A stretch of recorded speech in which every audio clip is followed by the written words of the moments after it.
Hello dear student, मैं Subhash Rana biology lecturer. आज एक नया टॉपिक लेके आया हूँ।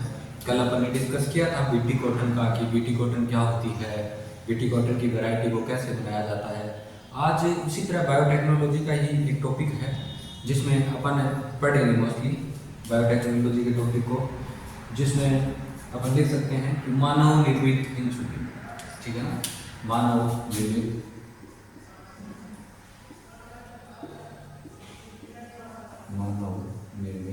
इंसुलिन, ठीक है, इंसुलिन ये हेडिंग है हमने आज की, मानव निर्मित इंसुलिन, ठीक है ना। इंसुलिन को भी बनाया जाता है, अपन बोल सकते हैं डायबिटीज के उपचार के लिए मोस्टली इंसुलिन का यूज किया जाता है। आप सबको पता भी होगा कि इंसुलिन होता है वो इंसुलिन है वो अगर ह्यूमंस की बात करें तो उसकी पैनक्रियाटिक ग्लैंड से रिलीज होता है।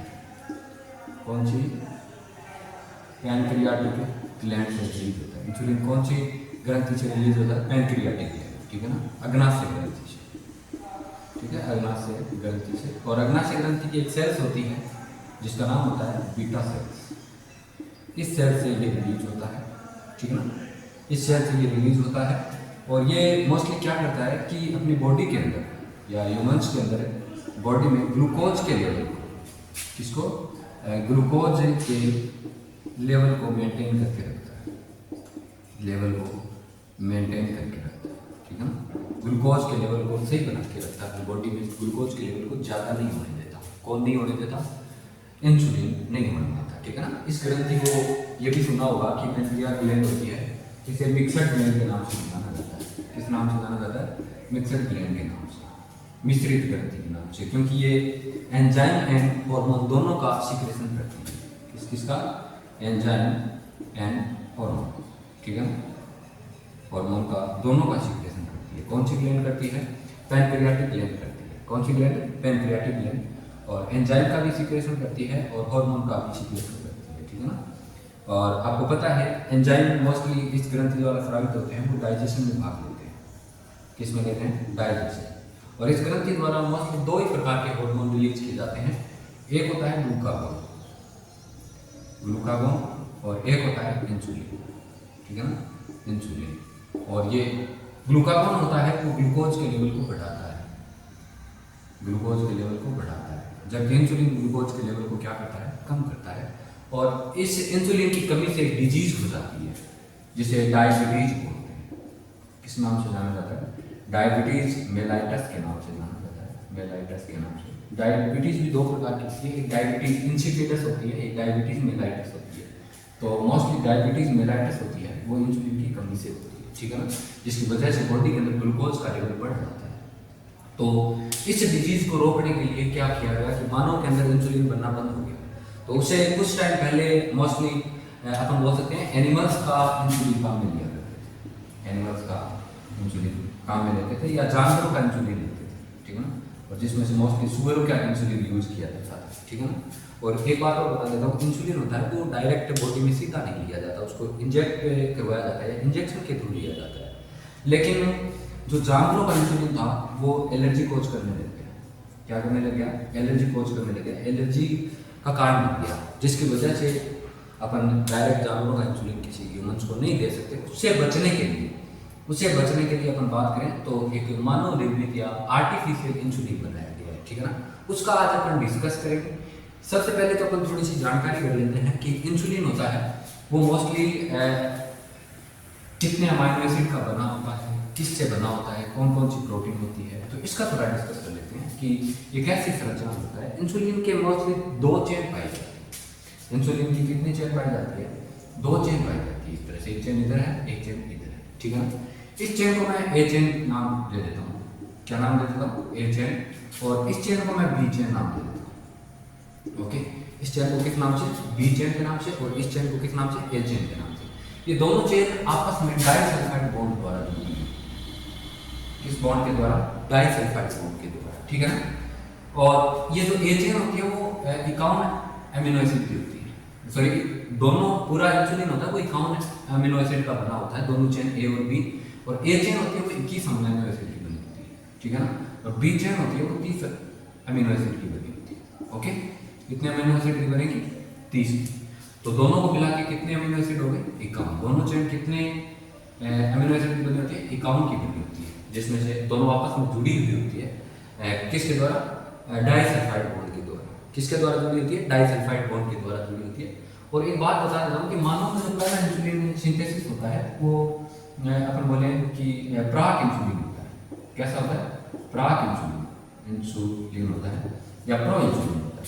प्रो इंसुलिन, ठीक है ना, इंसुलिन होता है, अपरिपक्व इंसुलिन होता है। और ये धीरे धीरे अपन बात कर सकते हैं कि ये मैच्योर होता है। और प्राक इंसुलिन होता है, उसके अंदर 3 चेन पाई जाती है। प्राक इंसुलिन में कितनी चेन पाई जाती है? 3 चेन पाई जाती है। ये तो पता चला ना कैसे कितने डाइसल्फाइड बॉन्ड द्वारा वो 51 अमीनो एसिड का बना होता है। तो अगर अपन बात करें इंसुलिन की तो इसमें 3 चेन प्रेजेंट होती है। एक तो मान लो ये चेन, ठीक है, एक ये चेन है और दूसरी चेन में इधर बनाना ये चेन है, ठीक है, 2 चेन होगी। और इस चेन को मैंने नाम दिया ए चेन। क्या नाम दे देता हूं? ए चेन। और इस चेन को मैं नाम दे देता हूं बी चेन। ओके, अब देखो क्या होता है। अब ए चेन और बी चेन आपस में कौन से बॉन्ड द्वारा जुड़ी हुई थी? डाइसल्फाइड बॉन्ड द्वारा जुड़ी हुई थी। इस तरह से कौन से बॉन्ड द्वारा? डाइसल्फाइड। एक अलग एक्स्ट्रा चेन और प्रेजेंट होती है। अपन बात करें एक अलग एक्स्ट्रा चेन और प्रेजेंट होती है और उस चेन को एक नाम से और से जाना जाता है। मान लो ये अलग चेन है और इस चेन को सी चेन के नाम से जाना जाता है। किस नाम से जाना जाता है? ये कोई काम की नहीं होती, इसको रिमूव कर दिया जाता है। अब मान लो कि इसको इंसुलिन से अपन परिपक्व इंसुलिन बनाए तो इसमें क्या होता है कि ये ए चेन और बी चेन आपस में बाइंड हो जाती है। ए चेन है और बी चेन है, ठीक है ना। और ये आपस में किस बॉन्ड के द्वारा? डाइसल्फाइड बॉन्ड के द्वारा जुड़ जाती है, ठीक है। और ये सी चेन होती है वो अलग हो जाती है। और ये चेन कौन सी है? सी चेन है, ठीक है ना, सी चेन। और ये मान लो बी चेन और ये कौन सी है? ए चेन, ठीक है ना, ए चेन। ये तो नॉर्मल इंसुलिन होता है। ओके, और ये अपन बात करें प्रो इंसुलिन है। कौन सा इंसुलिन है? प्रो इंसुलिन है। और ये जो इंसुलिन मैंने बनाया है मैच्योर इंसुलिन, मैच्योर इंसुलिन बनाया है, ठीक है। ऐसे नॉर्मल इंसुलिन होता है। लेकिन अब अपन बात करते हैं मानव निर्मित इंसुलिन की। कौन से इंसुलिन की? मानव निर्मित इंसुलिन की बात करते हैं। और मानव निर्मित इंसुलिन एक अमेरिका की कंपनी थी जिसका नाम था एली लिली। उसने बनाया था, उसने RDNA टेक्निक द्वारा बनाया गया था। कौन सी? एली लिली कंपनी ने बनाया। ये जल्दी देखो, एली लिली कंपनी ने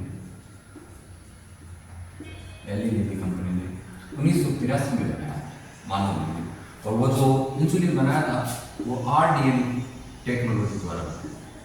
RDNA टेक्नोलॉजी कभी पढ़ेंगे आगे। RDNA टेक्नोलॉजी क्या होता है? RDNA टेक्नोलॉजी का मतलब होता है कोई भी डिजायर अपने जीन होते हैं वो वेक्टर में डालकर उसको मल्टीप्लिकेशन करवाया जाता है, ठीक है ना। एक कोई जीन को इंसर्ट करवाने के लिए तकनीकी है जिसे RDNA टेक्निक बोलते हैं। और इस तकनीकी के द्वारा उसने एली कंपनी ने क्या बनाया? मानव निर्मित इंसुलिन बनाया। इसने क्या किया कि जो ए चेन थी और बी चेन थी उसमें कौन कौन से अमाइनो एसिड होते हैं, उस अमाइनो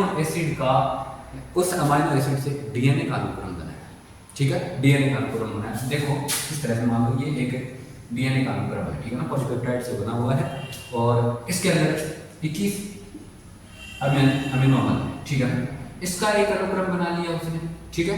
और एक इधर की तरफ एक चेन हो रहा है, इस चेन को मान लो बी चेन है, ठीक है ना, इसको बी चेन के नाम से जानते हैं। और इसे ए चेन, ये आर्टिफिशियल बनाई हुई चेन है, ठीक है ना। इसमें मान लो 30 अमाइनो एसिड है, ठीक है। इस अमाइनो एसिड को मोस्टली क्या किया? वेक्टर में डाला, ठीक है ना। मान लो इस DNA का सीक्वेंस और इस DNA का सीक्वेंस, ये मान लो वेक्टर है, ठीक है। एक इधर वेक्टर है, एक इधर वेक्टर है। अब इस चेन को अपन ऐसा लिख सकते हैं, इस चेन को इस वेक्टर में इंसर्ट करवा दिया, ठीक है। इस चेन को इसमें इंसर्ट करवा दिया और इसको इसमें इंसर्ट करवा दिया, दोनों में करवा दिया। अब इन दोनों को इक्वलाई में डाल दिया। किस में डाल दिया? इक्वलाई में डाल दिया। इन दोनों को, इसको इसमें डाल दिया है और इसको इस होस्ट के अंदर डाल दिया है, ठीक है ना, इस इक्वलाई में डाल दिया। और इस दोनों का क्या करवाया? मल्टीप्लिकेशन करवाया। क्या करवाया? मल्टीप्लिकेशन करवाया, जिसकी वजह से ये चेन भी मल्टीप्लिकेट हो जाएगी और ये चेन भी क्या हो जाएगी? द्विगुणित हो जाएगी, या मतलब बहुत सारी उसकी संख्या बढ़ जाएगी। और बढ़ने के दौरान बहुत सारी संख्या में अपने को ये चेन मिल जाएगी। और इन चेन को आपस में जब भी अपन इक्वलाइज इन चेन को एक्सटेंड करते हैं या बाहर निकालते हैं जब इस चेन को अपन क्या करते हैं बाहर निकालते हैं, निकालने के बाद में इन दोनों चेन को आपस में डाइसल्फाइड बॉन्ड द्वारा बना देते हैं, जोड़ देते हैं। डाइसल्फाइड बॉन्ड द्वारा क्या करते हैं, जोड़ देते हैं। और इस प्रकार से निर्मित इंसुलिन यूमुलिन कहलाता है। क्या कहलाता है? यूमुलिन कहलाता है। इसका नाम यूमुलिन दिया था एल एन टी कंपनी ने। जो आर्टिफिशियल इंसुलिन बनाया था ना, उसका नाम क्या दिया था? यूमुलिन नाम दिया था। ठीक है ना। तो आपको पता होना चाहिए कि मोस्टली अपन इस तकनीक एल कंपनी में आरडीएनए टेक्नोलॉजी के द्वारा एक इंसुलिन बनाया था जिसका नाम यूमुलिन नाम दिया था। और इस तकनीकी में इस कंपनी ने क्या किया कि 2 डीएनए की चेन बनाई थी। ये अमाइनो एसिड की चेन बना ली और इस अमाइनो एसिड की बना ली, और इन चेन को वेक्टर में इंसर्ट करवा दिया। वेक्टर में डालने के बाद में इसको इकोलाई में डाला। इकोलाई के बाद में इसकी कॉपियां बना ली गई और इन कॉपियों को आपस में क्या किया गया? डाइसल्फाइड बॉन्ड द्वारा जोड़ दिया गया। इसके द्वारा डाइसल्फाइड बॉन्ड द्वारा जोड़ दिया गया। और जोड़ने के बाद में जो बना इंसुलिन, उस इंसुलिन को क्या नाम दिया गया? यूमुलिन नाम दिया गया। ठीक है ना, यूमुलिन नाम दिया गया। तो किस कंपनी ने बनाया था? एल कंपनी ने बनाया था। और आरडीएनए टेक्निक द्वारा बनाया गया था। और इस तरह से अपन ने मानव निर्मित इंसुलिन का डिस्कस किया। Thank you.